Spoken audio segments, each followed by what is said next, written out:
జయశంకర్ భూపాలపల్లి జిల్లా వ్యాప్తంగా వాతావరణ మార్పు నేపథ్యంలో చిట్యాల మండలం జడలుపేట గ్రామంలో రాత్రి కురిసిన అకాల వర్షంతో రైతులకు చెందిన మిర్చి పంటలు మరియు కళ్ళలో వేసిన మిర్చి తడిచిపోవడంతో ఆవేదన వ్యక్తం చేస్తున్నారు రైతులు.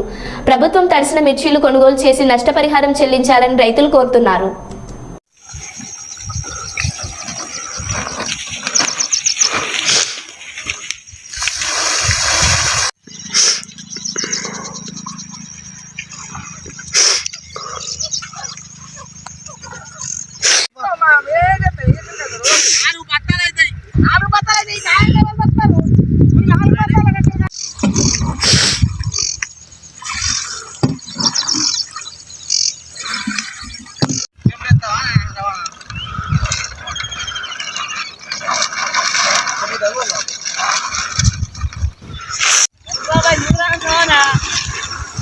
రాస్తా తీసుకోపోతా.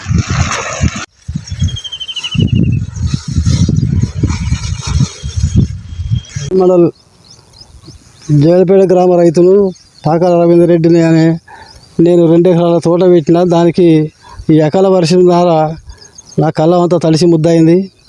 దీనికి ఏమైనా నష్టపరిహారం గవర్నమెంట్ సహాయ